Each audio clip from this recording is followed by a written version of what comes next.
Dana Karuna Prachur Jaya Nila Prema Dana Karuna Prachur Jaya Nila Prema Dana Karuna Prachur He no Prabhu Kota Gela Acharya Thakur No Prabhu Kota Gela Acharya Thakur Kaha mora swarup rupa Kaha sanatana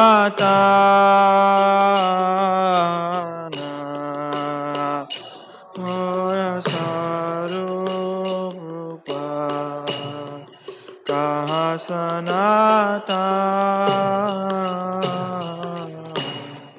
Kaha dasara gunata patita pavana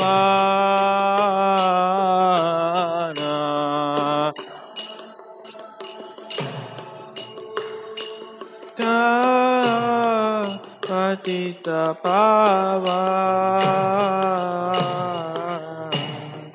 Kaha mora bhatta yuga Kaha kavira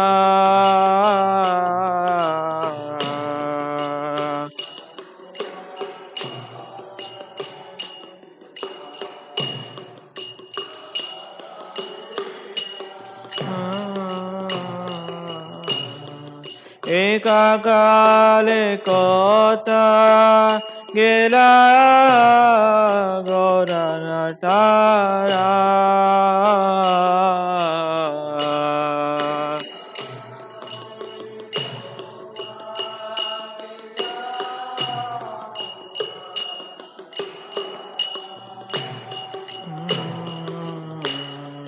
Asane kotibo mata Anile pasibo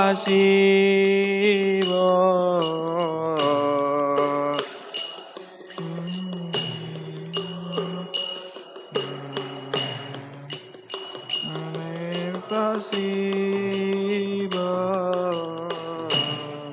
Gaurangera gunera Nide kota gela pavo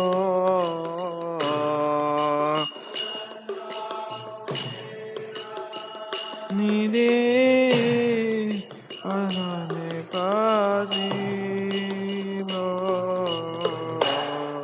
Jaya Nila Premadana Karuna Prachur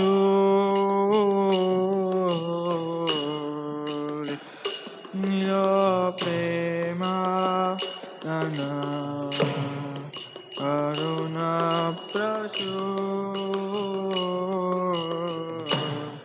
He no Prabhu Kota Gela Acharya Thakur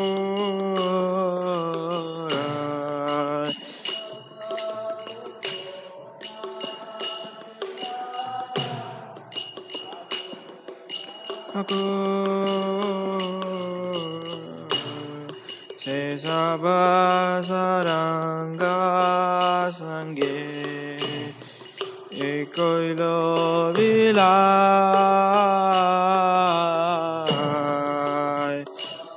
Asamira sange Ekoilo vilai Se sangana paya Kande Narottamada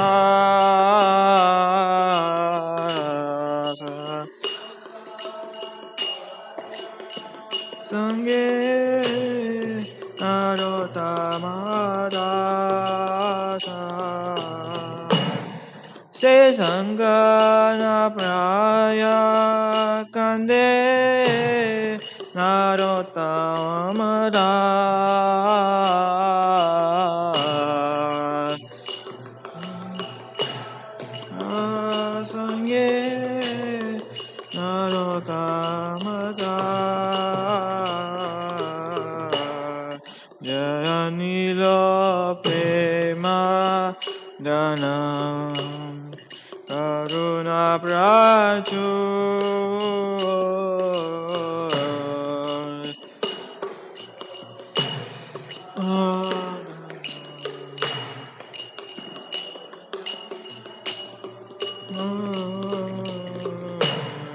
Hena Prabhu Kota Gela Acharya Thakura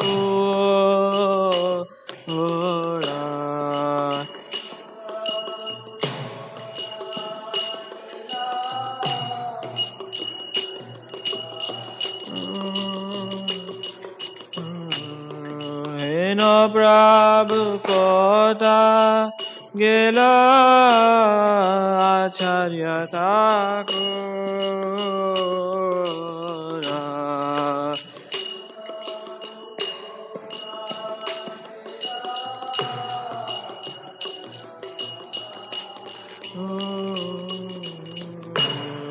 Hare Krishna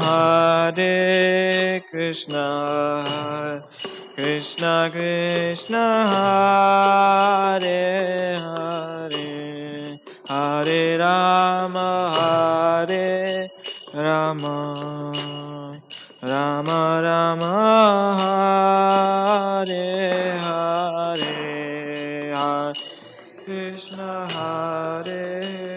Krishna Krishna Krishna Hare Hare Hare Rama Rama Rama Rama Hare Hare Jayo Vaishnava Thakur Jayo Vaishnava Thakur Vaishnava Thakur Jayo Vaishnava Thakur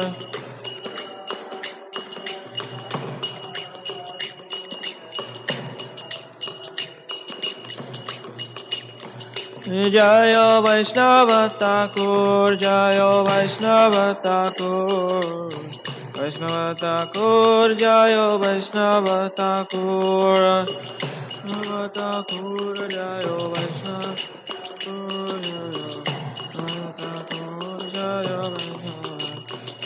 Jaya Jaya Prabhupada Prabhupada Prabhupada Jaya Jaya Prabhupada Jaya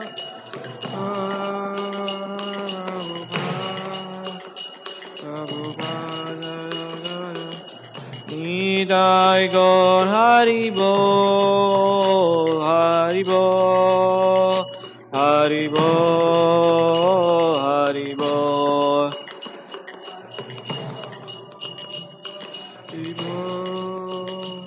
Haribo Nidai Gaur Srila Bhaktisiddhanta Sarasvati Thakur Maharaj ki. Are we reading translation?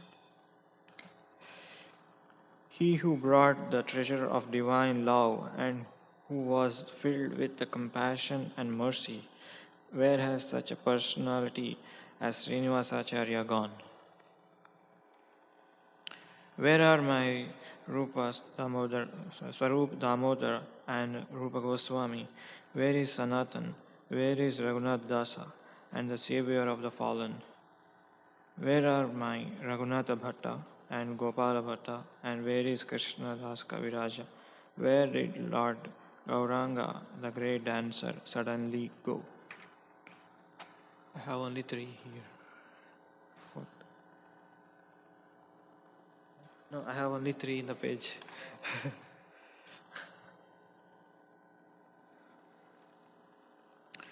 To reach such a perfect personality as Lord Chaitanya, I can only break my head against the stone in the instant of separation. 5. They have all gone off together in their own Leela pastimes. Narottama Das Thakura says, unable to obtain the association, I must simply weep. Srila Bhaktisiddhanta Saraswati Goswami Thakur Maharaj ki.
Jaya Radha Madhava Kunja Bihari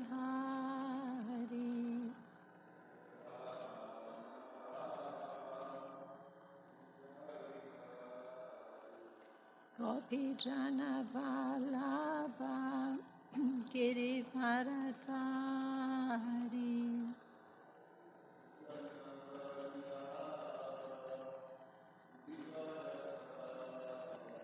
Yasodanandana Prajajana Ranjana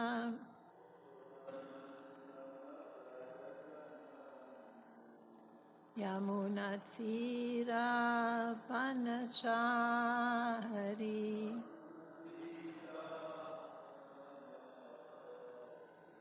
Jaya Radha Madhava Kunja Bihari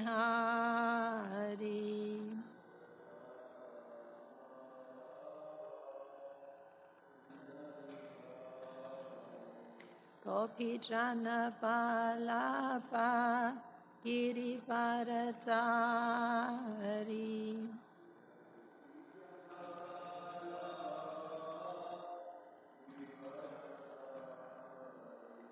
Yasodanandana Prajajana Ranjana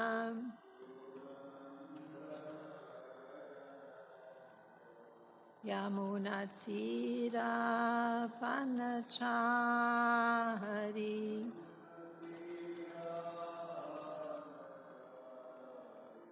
Jaya Radha Madhava Kunja Bihari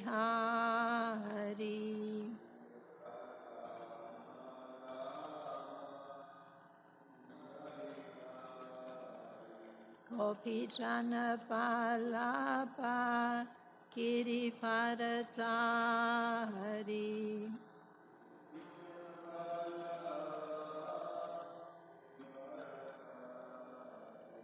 Yasodanandana Prajajana Ranjana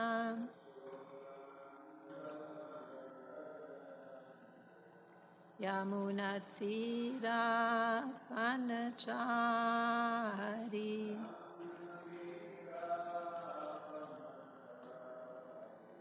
Hare Krishna, Krishna Krishna, Hare Hare, Hare Rama, Rama Rama, Hare Hare.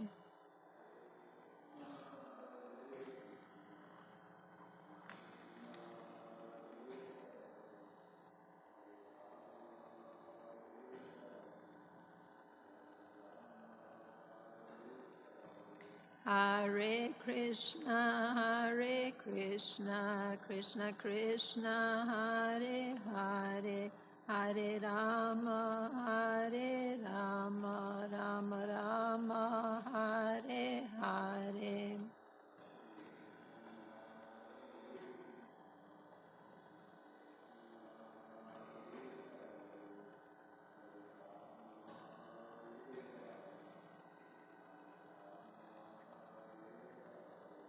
Hare Krishna, Krishna Krishna, Hare Hare, Hare Rama, Rama Rama, Hare Hare.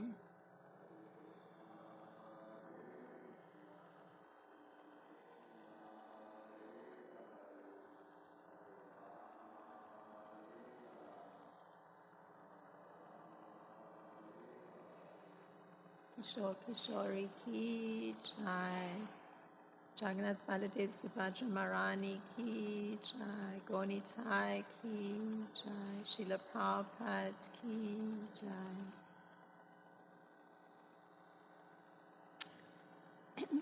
So on the occasion of Srila Bhaktisiddhanta Saraswati Thakur's disappearance, I'm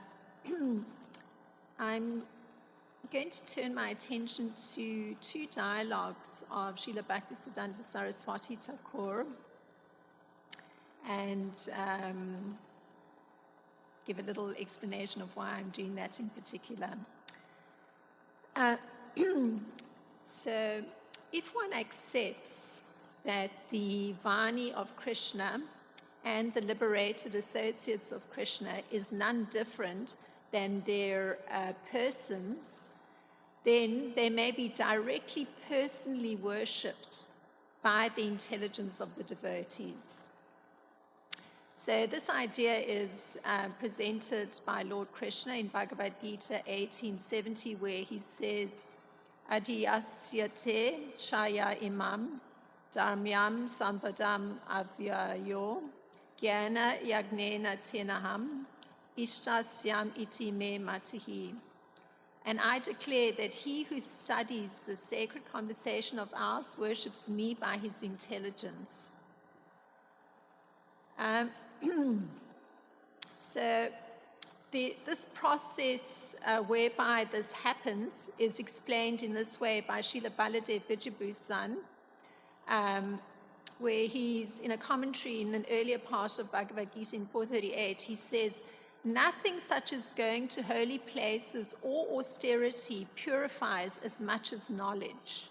Everyone cannot easily attain this knowledge, which destroys all sin. This knowledge is attained through the maturation in devotion, yoga samsiddha, after some time, not immediately, and it is realized in the Atma of its own accord, not by accepting sannyas or other external means. Oh, thank you very much. Thank you.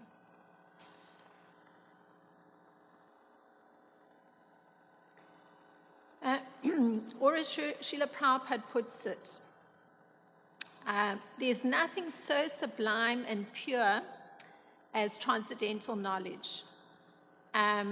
And when we speak of transcendental knowledge, we do so in terms of spiritual understanding. So I'm given this introduction because bearing this in mind, it leads to a statement that worship of the acharyas, today of Srila Bhaktisiddhanta Saraswati Thakur, and studying literature coming from from them is an established principle in our philosophy.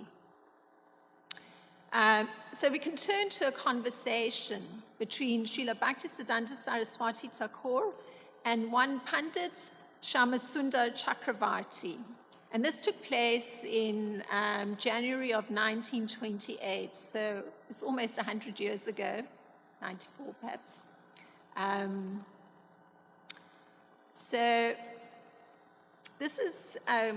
this conversation is published in a book called Uncommon Dialogues, or Sarasvati Sandlapa. And so this Pandit, he comes before Srila Bhaktisiddhanta Saraswati Thakur, and he brings Bhagavad Gita verse 1861. Ishvara sarva bhutanam hirdeshu Arjuna tishtati, indriyamanam sarva bhutani yantra rudhani mayaya. The Supreme Lord is situated in everyone's heart, O Arjuna, and is directing the wanderings of all living entities who are seated as on a machine made of the material energy. So the Pandit, Shyamasundar, he asks this question of Srila Bhaktisiddhanta Saraswati Thakur. How do we understand this statement? And the response that comes from Srila Bhaktisiddhanta Saraswati Thakur is the following. This Bhagavad Gita statement says the following. Lord Vishnu alone controls and directs all living entities. Whatever action the living entity performs, the Supreme Lord awards them accordingly.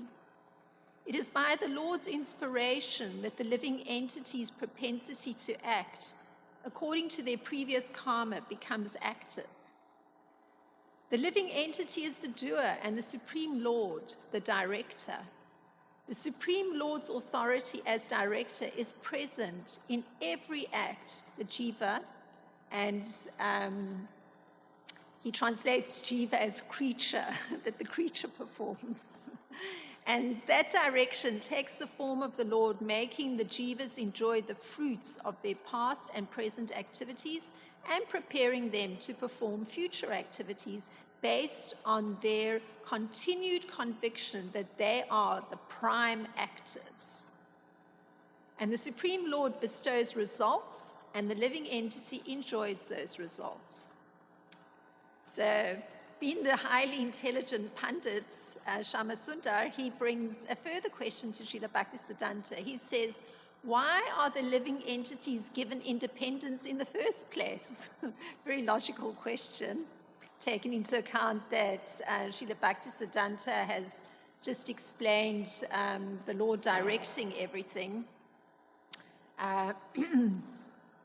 And so Srila Bhaktisiddhanta Saraswati Thakur responds, the living entity is a minute particle of the superconscious Supreme Lord.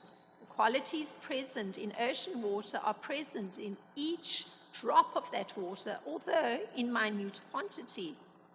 Since the supremely cognizant Lord is supremely independent, the living entities also have minute independence. This then leads to another question by the Pandit, extremely intelligent. So this is what the Pandit asked Srila Bhaktisiddhanta Saraswati Thakur. Does the Supreme Lord inspire how living entities use or misuse their minute independence? Very logical question. And Srila Bhaktisiddhanta Saraswati Thakur responds, had how the jivas choose to use their independence been up to the Lord's inspiration, the jiva would be serving God instead of forgetting him. So the Pandit poses another logical question. Then how can we understand that everything depends on the Supreme Lord's will, and yet the living entities are free to exercise their independence? So, he's bringing the ideas together.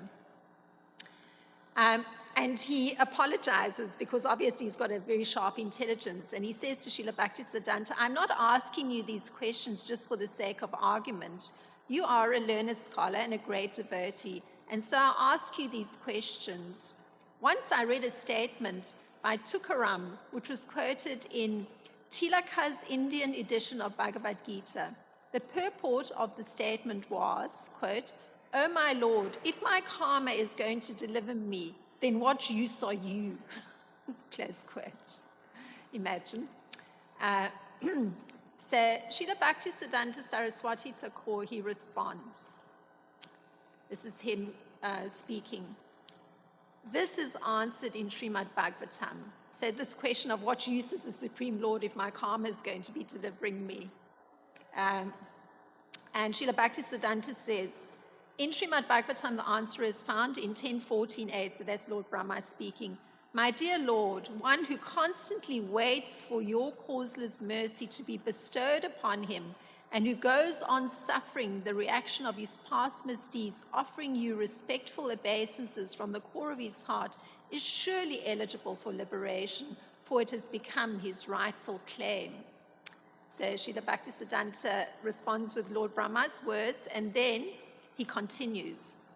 Only one who still thinks he has time before he retires from the material world thinks he will be safe by somehow dumping his faults on the most auspicious Supreme Lord. Srila Bhaktisiddhanta Saraswati Thakura. But such a person can never become liberated because he has no service mood. Only those who, because of their transcendental inclination to serve the Supreme, accept all inconveniences as his mercy and become attracted to him and are therefore eligible for liberation. So there's obviously a component that's outside of karma, and that's that inclination, a transcendental inclination to want to serve the Supreme Lord, and that's what Srila Bhaktisiddhanta is highlighting. And Srila Bhaktisiddhanta Saraswati Thakura puts an emphasis on the understanding of the person. And so he elaborates upon this understanding that a person has to have through the next question that the Pandit poses. So this is the next question of the Pandit. Can we say then that the sin we commit is also a form of mercy coming from the Lord? Because remember that much earlier on, he had Srila Bhaktisiddhanta Saraswati Thakura had pointed out that there was inspiration from the Lord for the living entity to put into motion their actions. So this question is coming, is the sin that one is committing also a form of mercy coming from the Lord? So, the action one has to perform. So the response highlights the mentality of the person. So it's the mentality that's very important. So Srila Bhaktisiddhanta, no. Being averse to Hari, we misuse our independence and thereby open ourselves to committing sin, hoping to enjoy the fruits of our actions. So for example, when the grain ceremony is performed, for a baby, the parents place money, rice paddy, and a copy of Srimad Bhagavatam in front of the children in order to ascertain their future proclivities. And the child grasps whatever he likes. An acharya too tries to ascertain the mentality of his disciple before he invests him with the sacred thread. So the understanding of those who think God merciless is averse to devotion. If we take whatever happens to us only as punishment from the Lord, it shows our lack of serving temperament or even attraction for God. I'm finding this very interesting because, in our temple, we don't have very many Americans visiting, but those that I've come across that do visit, this is a key understanding that's there that comes up, and that is that, look, there's so many persons suffering horribly. They're in such a wretched condition, maybe they've got deformities or are in a poverty-stricken condition. So, it means that God is merciless in some way. So, it's interesting what Srila Bhaktisiddhanta Saraswati Thakura is pointing to, that it's the mentality of the person that is the real issue. Because the person who's thinking that God is merciless is actually averse to devotion to God. So it's much easier to point out all the suffering that's there and say, God is at fault. But in actual fact, it indicates that the person who's coming is actually averse to devotion. So personally, I found this a very fascinating explanation by Srila Bhaktisiddhanta Saraswati Thakura, because I do get exposed to it when I speak, particularly to American persons coming to Krishna consciousness. So if we take whatever happens to us only as punishment from the Lord, it shows our lack of serving temperament or even attraction for God. So that's Srila Bhaktisiddhanta Saraswati Thakura. Actually, the Supreme Lord is our shelter. He tests the sincerity of those who approach him in hope of achieving his shelter by placing many obstacles before them. So, for example, when we go to a doctor, he prescribes medicines and diet to cure our disease. He also lances our boils. He's using an example where, it would appear like a punitive action because the body's been cut. But if we become angry with the doctor because of that, we try to beat him, or we say he's merciless and not our benefactor, then we are wrong. We would be mistaking a real benefactor, a person of mercy, for someone who is harmful or cruel. Well, I've seen that actually operating.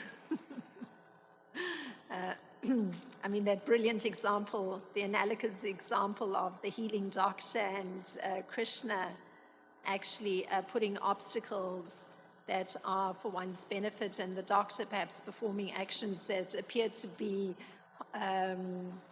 negative in some way, particularly if it's severing some part of the body. But in actual fact, you can't accuse the doctor of being harmful or cruel, and the same of Krishna. So the Lord's, this is Srila Bhaktisiddhanta Saraswati Thakura continuing.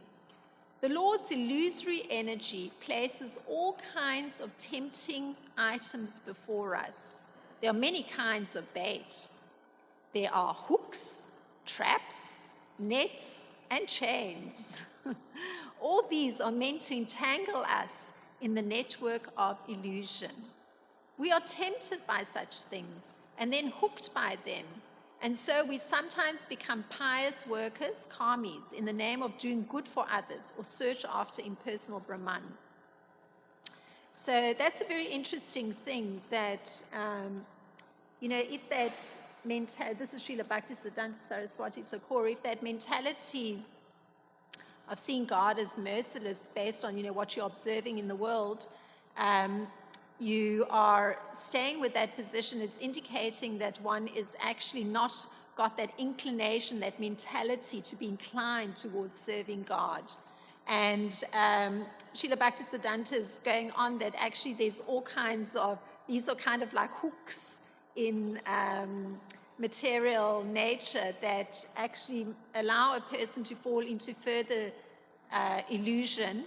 And so they may actually even go further and decide that now they're going to right things in the world and become some kind of social workers, perhaps. So not that there's a fault with doing social work, but just from the point of view of correcting the mentality being the important part.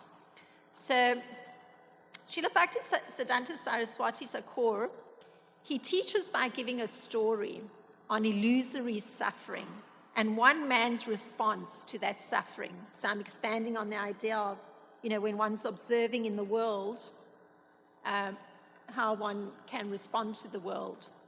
So this is drawing from Upakhana Upadesha. And Srila Bhaktisiddhanta Saraswati Thakura has a collection of very nice stories that have like a moral that should awaken one's consciousness. And I remember once using this book and doing a whole course for children as part of a camp, because the camp is more lighthearted. Anyway, the children were constantly rolling around in great laughter because the stories are so tremendous. So here's one. And this is to draw attention to this idea of illusory suffering and how one can respond to it. Once a shaven-headed man going to the market happened to walk under a bale tree. By chance, a big bale fruit fell on his head from the tree. It hurt him very much as he was shaven-headed. The next day, the same thing happened while he was passing again under the same bale tree. Thereafter, he never used to pass under that tree. After a few days, some of his friends were asking or speaking to him, walking along with him on the same path. And when they had to pass under that bale tree, the shaven-headed man refused to go that way, saying, "How often does a shaven-headed man visit a bale tree?" Because clearly he'd had experience of what happened under that bale tree. Similarly, no one having some bitter experience likes to pass along the same track in his lifetime. So the purport to the story comes, Srila Bhaktisiddhanta Saraswati Thakur. So apart from the amusing component, here's the purport. A lot of people may not follow this very simple example while they suffer many times the same misery in this illusory material world. They do not seem to be as wise as the shaven-headed man in the story. So it requires a little bit of reflection on the part of persons being exposed to their suffering, and especially because suffering in the material world is of the illusory nature, because it's just the fruit of action performed at a previous time. One needs to be reflective. So Srila Bhaktisiddhanta Saraswati Thakur, he actually, it's very interesting, we hear of Srila Prabhupada coming and on the instruction of Srila Bhaktisiddhanta Saraswati Thakur bringing Krishna consciousness to America.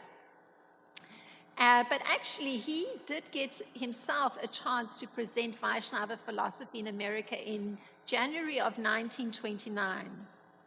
And it took place in the Ohio State University, so here in the Midwest.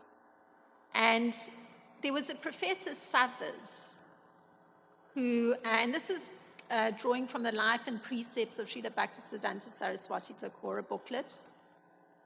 He posed a question to Srila Bhaktisiddhanta Saraswati Thakur. And his question was, did the worshippers of Krishna ever encourage the obscenity of the engravings we see on many Hindu temples?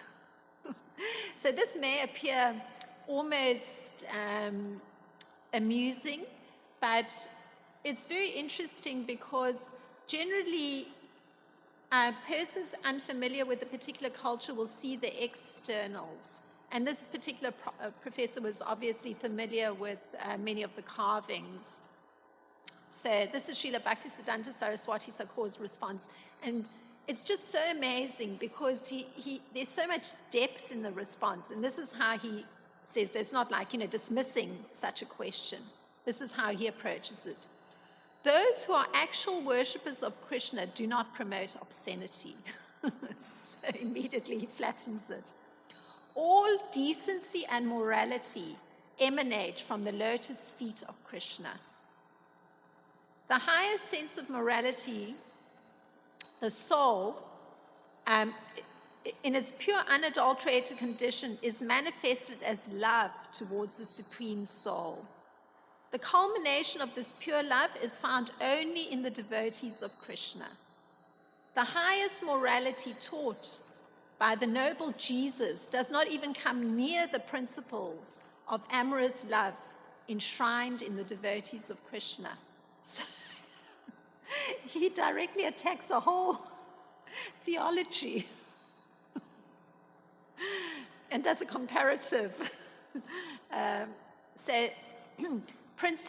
Professor Suthers, he responds to Srila Bhaktisiddhanta and he says, Your Holiness seems to have taken a biased view in saying that the good moral precepts of Christ come nowhere near the morality of amorous love of the devotees of Krishna.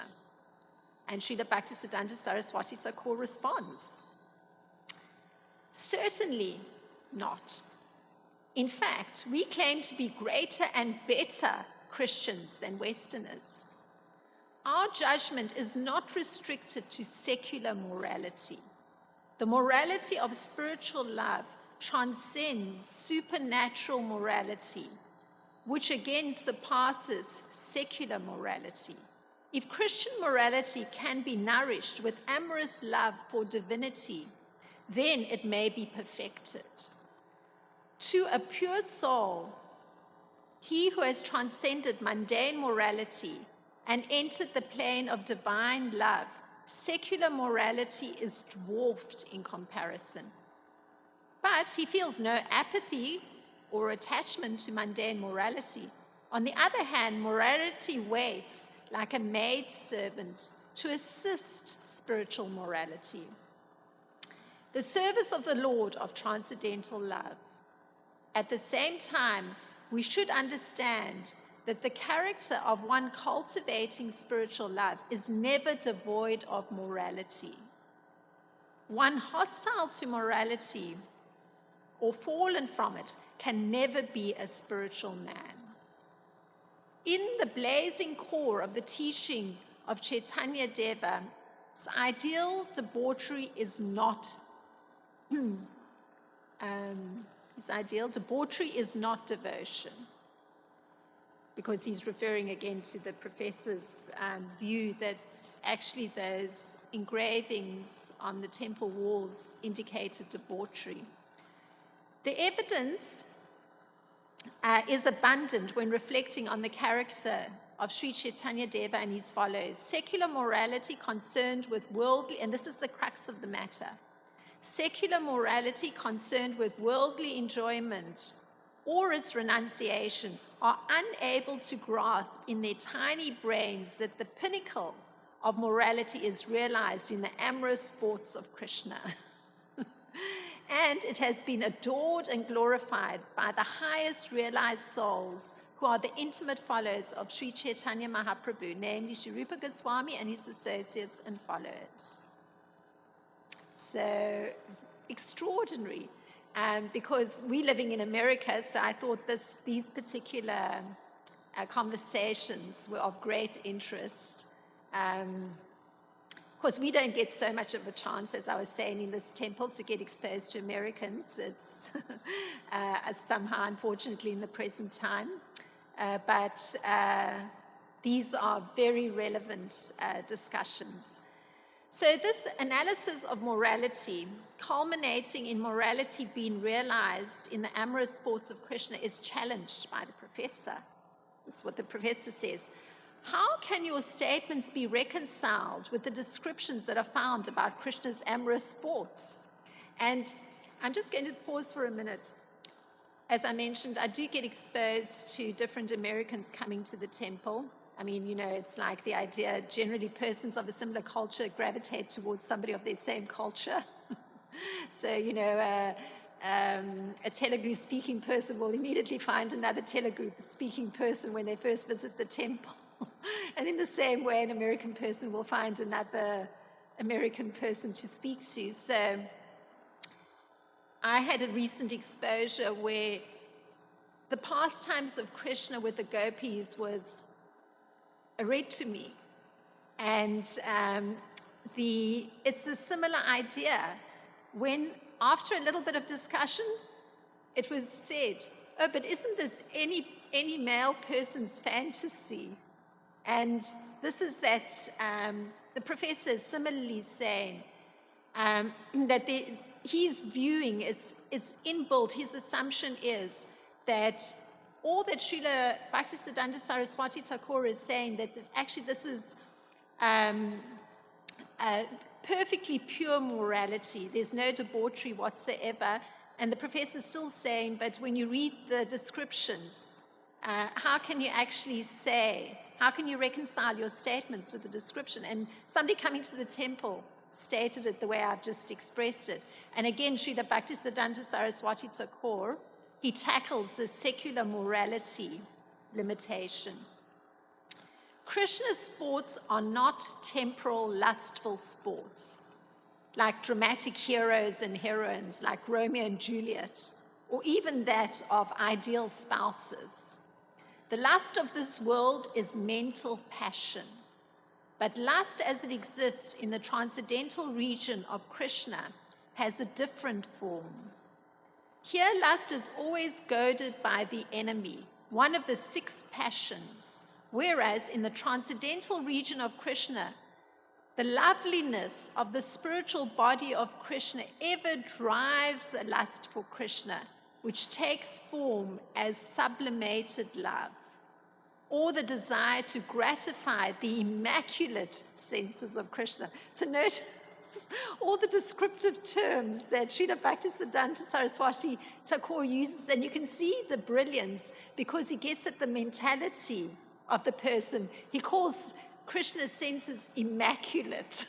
So you could say his pure senses, but immaculate, because that's a word known in Christian theology. And also, again, making that contrast that anything in this world is falling into the category of lust that's actually a mental passion. So it's quite different from an activity of the soul. So he continues, the conductor of worldly lust is the enemy, passion, and the conductor of love, spiritual love, is Krishna. It is the amorous sports of Krishna that are appropriate. But there's no such consistency in the lust born of the body and mind of the jiva. Or again, he refers to the jiva as creature. So Krishna's amorous sports should not be considered indecent, because it is Krishna who is the only unrivaled enjoyer. And this is interesting because, again, if you speak to persons that are being exposed to Krishna consciousness and Vaishnavism, it's quite a problem, this idea that Krishna is an enjoyer and the only real enjoyer. And so this is how Srila Bhaktisiddhanta Saraswati tackles that. He says, Krishna's amorous sport should not be considered indecent because it is Krishna who's the only unrivaled enjoyer, the embodiment of the real truth and the spiritual despot. So he's permitted to be a despot because he's a spiritual despot and he's the actual truth, the real truth. So these are some thoughts. I'm ending perhaps like 10 minutes early. If there's any thought, I know we usually, in these narrations on disappearances of great personalities, we don't usually pause if there's any contributing thought, but I will pause for that purpose because one has to truly appreciate Srila Bhaktisiddhanta Saraswati Thakur and his complete fearlessness and understanding of mentality of persons and be it, an Indian pundit or be it an American scholarly professor of theology. So if there's any thought to contribute.